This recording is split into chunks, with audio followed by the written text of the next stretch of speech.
Слон и куче забременяха по едно и също време. 3 месеца по-късно кучето роди 6 кученца. 6 месеца по-късно кучето отново беше бременна, а 9 месеца по-късно тя роди още дозина кученца. И така този модел продължи.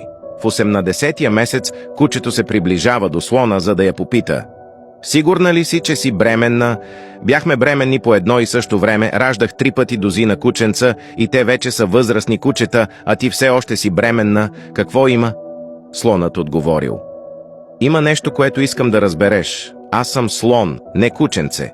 Раждам само едно на 2 години, когато бебето ми докосне земята, земята ще усети него. Когато бебето ми пресече улица, хората ще спрат, за да видят с възхищение. Така че това, което имам, е мощно и страхотно. Не се огорчавайте, ако не сте получили собствените си благословии.